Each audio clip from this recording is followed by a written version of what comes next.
Selamat pagi Bapak Ibu yang dikasihi Tuhan. Happy Chinese New Year bagi yang merayakan. Oke, kita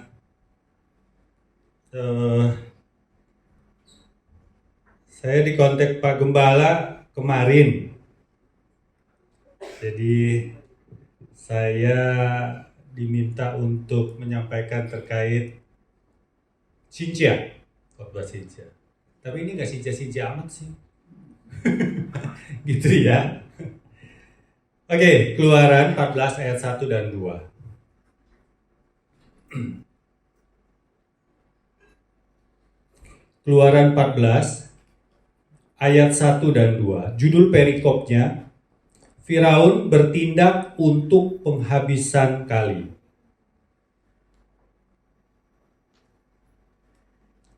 Ayat pertama demikian bunyi firman Tuhan. Berfirmanlah Tuhan kepada Musa demikian. Katakanlah kepada orang Israel supaya mereka balik kembali dan berkemah di depan Pihahirot antara Migdol dan laut, tepat di depan Baal Zephon. Berkemahlah kamu di tepi laut. Saudaraku yang dikasihi Tuhan, Pihahirot adalah tempat persinggahan keempat dari 42 lokasi bangsa Israel yang keluar dari Mesir menuju tanah Kanaan. Jadi ini persinggahan yang keempat. Tak kala mereka sudah meninggalkan Mesir kurang lebih 400 kilo, ya, kurang lebih 400 kilo. Kalau 400 kilo itu dari Jakarta kemana ya? Bandung, lebih dong. Semarang kali ya? Jakarta Semarang. Tambah jauh lagi ya. Saya pernah googling kemarin. Jadi 400 kilo itu jarak dari mana ke mana sih? Kurang lebih supaya kita punya gambaran. Ternyata tuh Jakarta Semarang tuh kurang lebih 440 katanya. Jadi kurang lebih gitu lah ya.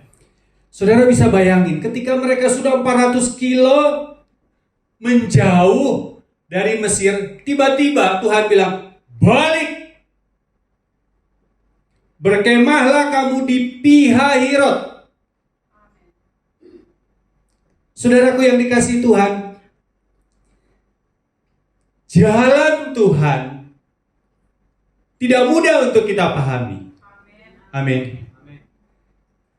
Yang setuju katakan amin. Amin. Jalan Tuhan tuh nggak mudah untuk dipahami. Saudara, khotbah ini saya buat 2014, terinspirasi dari salah satu hamba Tuhan yang khotbah di sini. Apa yang dia sampaikan, kesaksian dia, 15 tahun pada waktu itu. Berarti sekarang udah 20 tambah 9 tahun berapa? 23 ya? 23 tahun. Dia katakan pada waktu itu yang tahun ke-15 dia bilang, dia melayani jemaat hanya dengan 2 keluarga. Orang yang sudah agak tua ya, saya lupa namanya Bu Jeli. Ya. Coba saudara bayangkan hamba Tuhan ini dari Manado datang ke Tangerang 15 tahun melayani hanya 2 keluarga. Apa maksud Tuhan?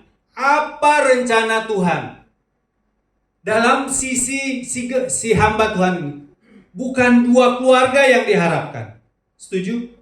Mungkin 200. Bukan cuma 200, 2000 mungkin. Tapi pada kenyataannya hanya 2 keluarga yang dia layani. Apa maksud dan rencana Tuhan? Tapi yang sungguh luar biasa kalau itu panggilan. Dia bertahan dalam panggilannya. 15 tahun. Hanya dengan 2 keluarga yang dia layani. Saudaraku yang dikasihi Tuhan. Ada orang pacaran 8 tahun. nggak kawin sama pacarnya 8 tahun. Dia kawin sama pacarnya yang pacaran kedua 3 tahun. Siapa itu? Gua sendiri. Jangan terlalu serius. Iya kan? Kita nggak pernah tahu jalan Tuhan. Akhirnya Tuhan pilihkan yang lebih cantik ya Mia. Yang menyertai saya semalam dalam mempersiapkan ini. Selalu istri saya menyertai saya. Pi, udah belum Pi? Itu masuk ke ruangan saya. Masuk lagi. Pi, udah belum Pi? Mi, jangan tanya udah belum dapet nih mau khotbah apa. Tapi istri saya setia. Karena pilihan Tuhan. Saya ngebayangin kalau saya sama yang 8 tahun itu, wah, nggak khotbah di sini. Nggak tahu di mana sudah. Ya, nah, saudaraku yang dikasih Tuhan. Mengapa jalan Tuhan itu sulit untuk kita pahami? Makanya ya, saya itu agak heran ada orang, ini jalan Tuhan, ini kehendak Tuhan. Saya tuh suka, kalau orang Jawa bilang tuh suka batin. Dari mana lu tahu bahwa itu jalan Tuhan? Amin. Nah, saudaraku yang dikasih Tuhan, mengapa begitu sulit? Menurut Yohanes 4 ayat 24, Yohanes mengatakan Allah itu roh. Dan manusia itu adalah daging. Naturnya, sifat dasarnya jauh berbeda. Manusia itu dari debu tanah. Makanya di dalam Galatia 5 ayat 16 sampai 17, Paulus berkata, keinginan roh dan keinginan daging itu berbeda. Apa yang diinginkan roh tidak diinginkan oleh daging. Nah, saudaraku yang dikasih Tuhan, kita ini hidup di zaman now. Setuju apa setuju? Ya. Cara kita memahami jalan Tuhan atau kehendak Tuhan dalam hidup kita, menurut saya hanya cuma 2 jalan yang terbaik. 1, berdoa. 2, membaca Alkitab. Udah nggak ada lain.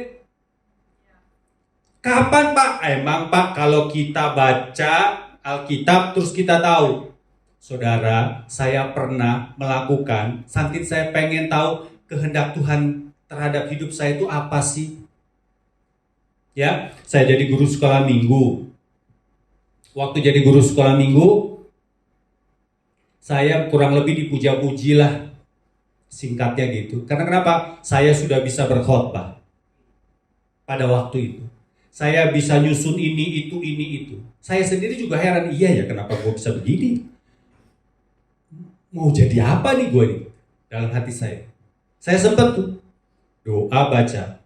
Sambil doa ambil baca Alkitab, sambil dicari tuh, ini kata-katanya yang nyangkut apa ya dari Alkitab. Sebenarnya nggak tepat sih cara itu. Kenapa? Karena akan ada waktunya kita bisa memahami dengan sendirinya jalan Tuhan, kehendak Tuhan itu sendiri. Nggak usah ditunggu, yuk doa semalam suntuk kita cari kehendak Tuhan. Jangan-jangan nanti kehendak setan yang ketemu. Nggak mungkin lah. Tuhan tuh nggak bisa dibegitukan. Dia itu roh. Kita ini daging, maunya kita ini cepet-cepet. Begitu baca Alkitab tahu kehendak Tuhan. Itu daging. Tapi Tuhan, makanya kapan kita bisa memahami kehendak Tuhan?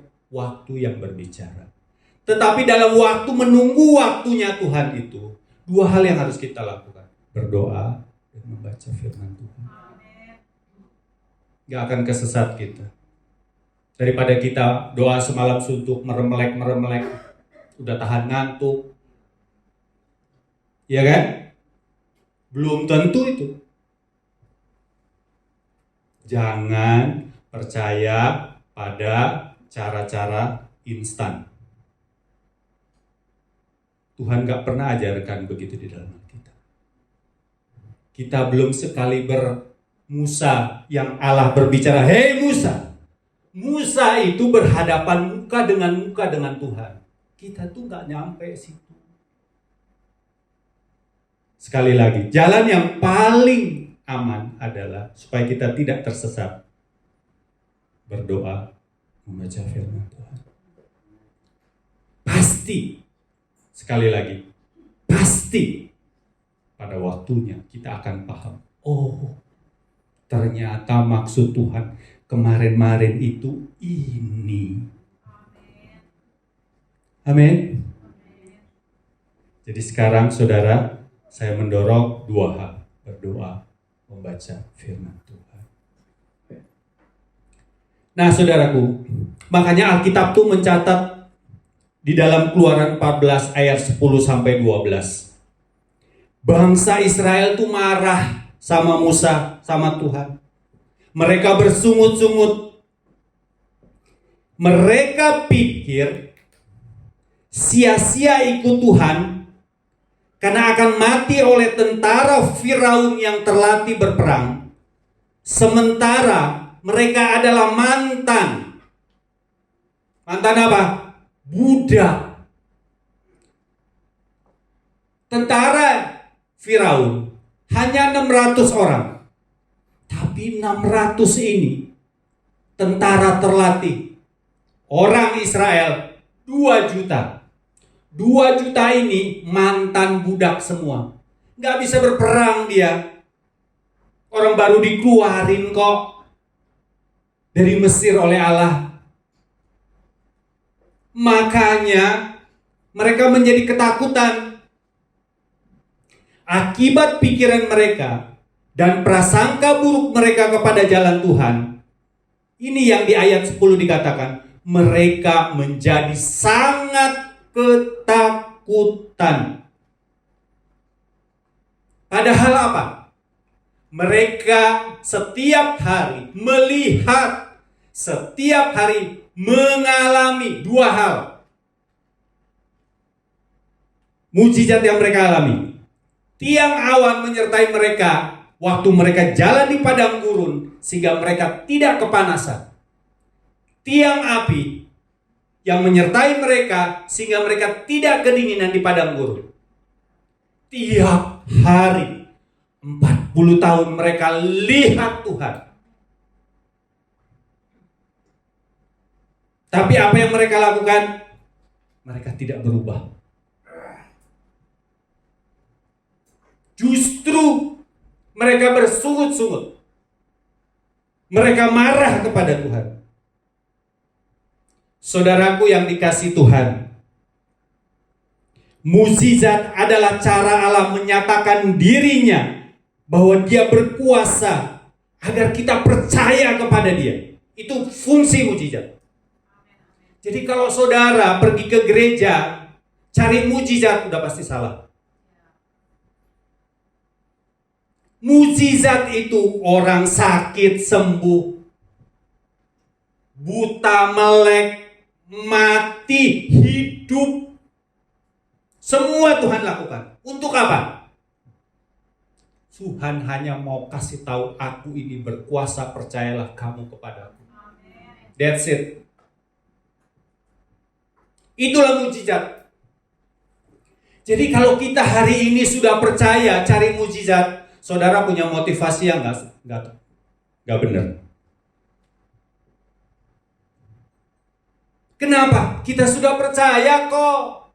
Orang percaya itu apapun keadaannya menerima. Itu percaya. Kalau terjadi mukjizat dalam hidup kita, itu cuma bonus. Amin. Mukjizat itu cuma bonus. Karena walaupun mukjizat tidak terjadi, kita tetap percaya dan percaya dan selalu percaya. Meskipun mukjizat itu tidak terjadi di dalam hidup kita. Bisa jadi kita sakit gak sembuh-sembuh. Bisa.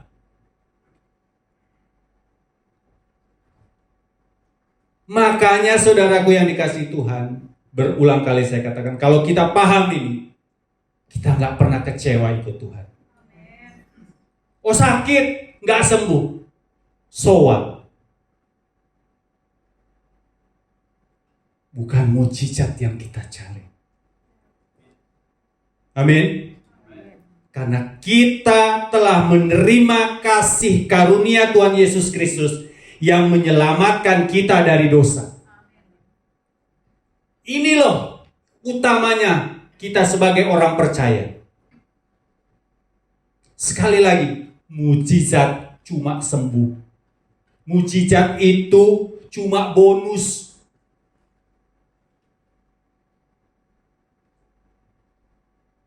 Ada 10 orang kusta datang kepada Tuhan Yesus.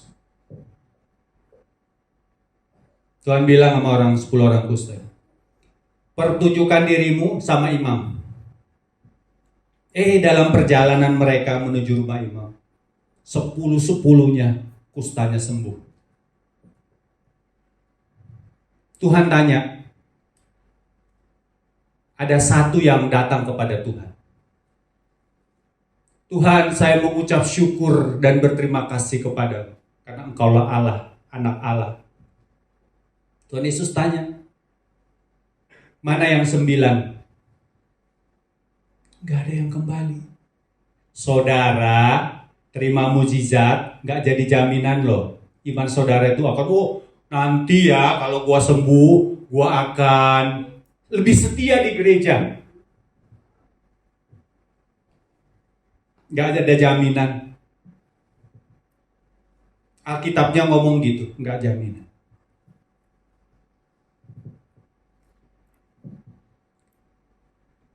Nah, saudaraku yang dikasihi Tuhan, ketakutan dan sungut-sungut mereka. Karena apa? Karena mereka tidak percaya pada Allah. Seolah-olah Allah tidak berdaya menolong mereka. Padahal di dalam Keluaran 14 ayat 3 dan 4 jelaslah bahwa Allah lah yang berkuasa atas Firaun. Allah lah yang mengendalikan Firaun. Jelas itu ditulis oleh Alkitab. Jadi saudaraku yang dikasihi Tuhan,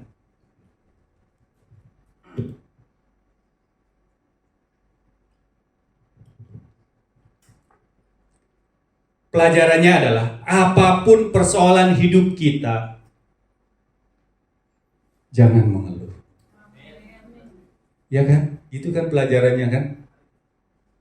Apapun persoalan hidup kita, jangan mengeluh.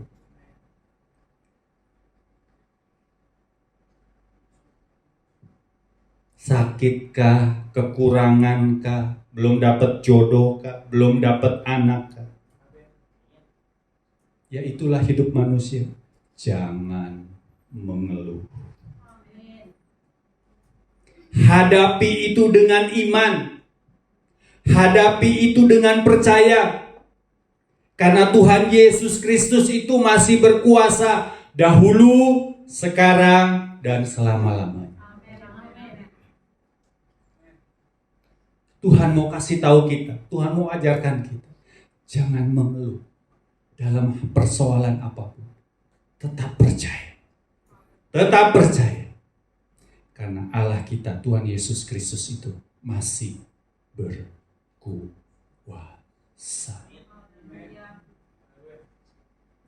Saudaraku yang dikasihi Tuhan, pelajaran kedua adalah Allah itu bekerja dalam setiap persoalan hidup kita. Saudara, jangan salah ya, kalau datang ke gereja mau ngilangin persoalan. Tuhan tuh gak pernah ngilangin persoalan loh. Gue mau datang ke gereja, siapa tahu persoalan gue diangkat Tuhan.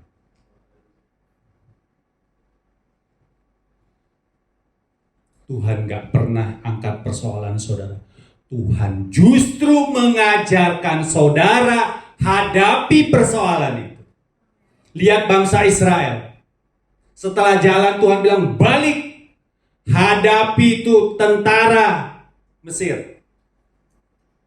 Jangan mundur.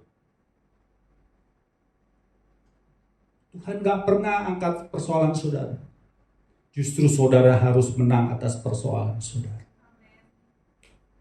Bagaimana Allah menyatakan kuasanya? Kalau kita tidak menghadapi persoalan itu. Jadi saudaraku yang dikasihi Tuhan, kita sudah belajar sekarang. Betapa baiknya persoalan itu, karena persoalan itu ternyata dipakai Tuhan untuk alat. Untuk kekuatan iman kita.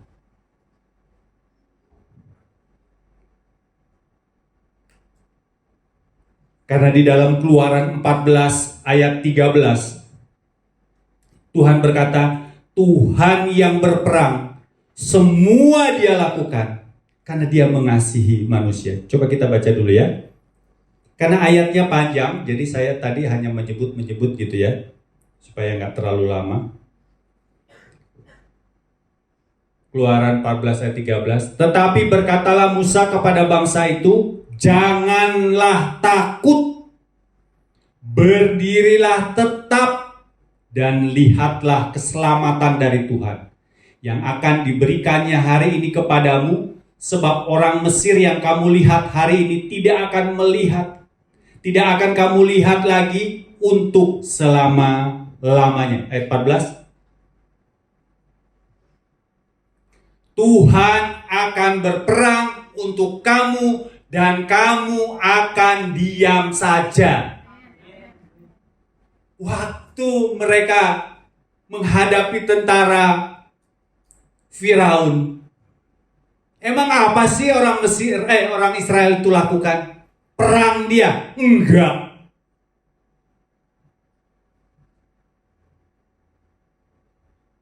Enggak ngapa-ngapain dia. Tuhan kok yang berperang.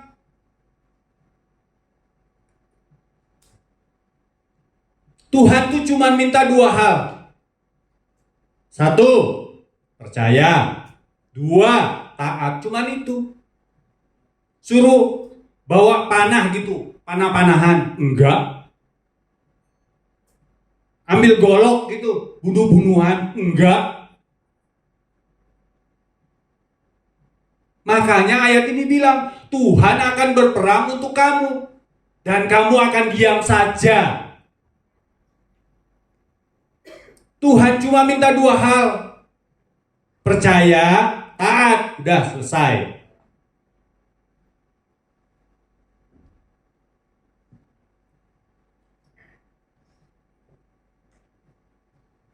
Kita baca lagi Keluaran 14, 15 sampai dengan 16.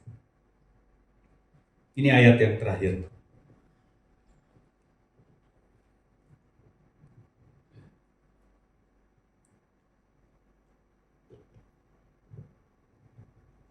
Keluaran 14 ayat 15 sampai 16. Berfirmanlah Tuhan kepada Musa, mengapa engkau berseru-seru demikian kepadaku? Katakanlah kepada orang Israel, supaya mereka berangkat. Ayat 16.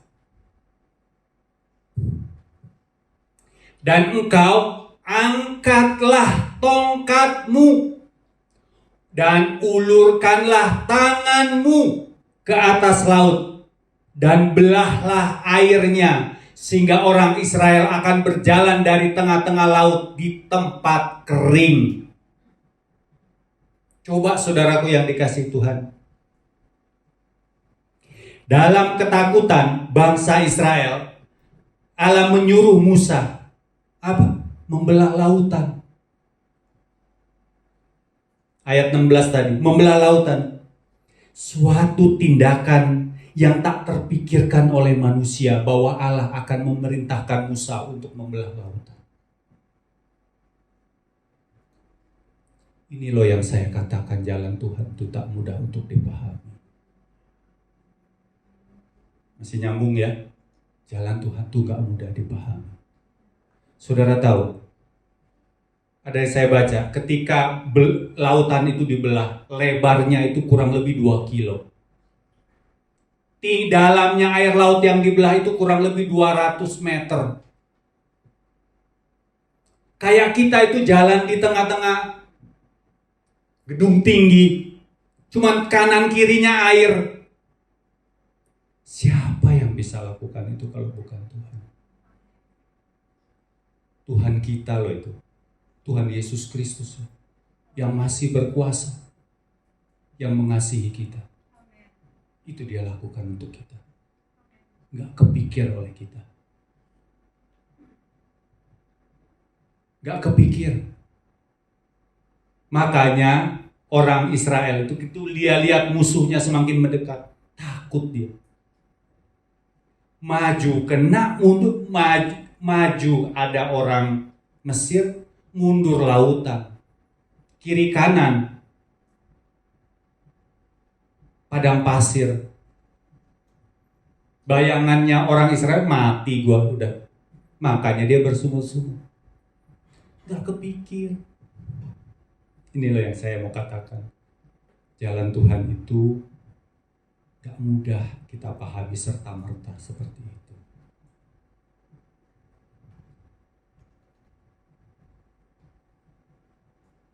Pelajarannya adalah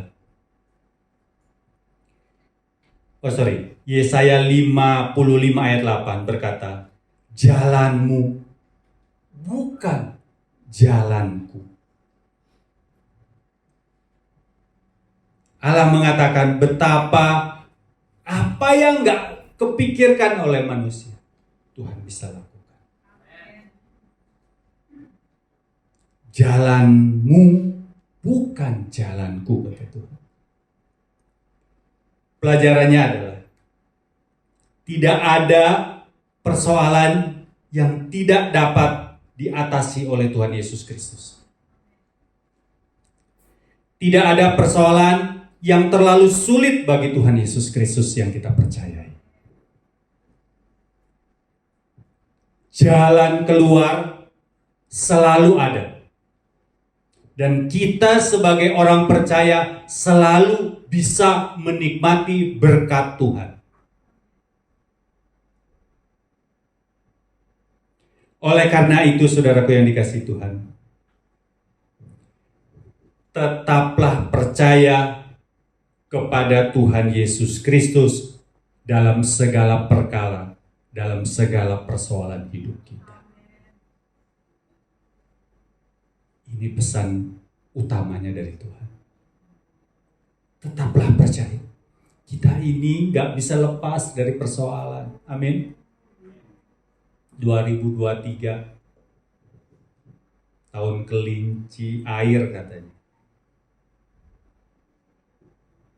Orang bilang tahun 2023 ini akan mengalami resesi. Ya. Ada sekitar kemarin berapa? 30-an negara yang kurang lebih akan mengalami resesi. Gak usah negara-negara lain lah, di Indonesia aja PHK udah mulai. Ya, PHK itu bagi karyawan sangat menakutkan. Saya ini masih karyawan, masih kerja nih. Nah, kalau besok dipecat, gimana saya beliin baju istri saya? Ya kan? Gimana kasih makan istri dan anak? Bagi karyawan, PHK momok, menakutkan. Bagi perusahaan, takut apa? Bangkrut. Takut dia. Habis dia hartanya kalau bangkrut.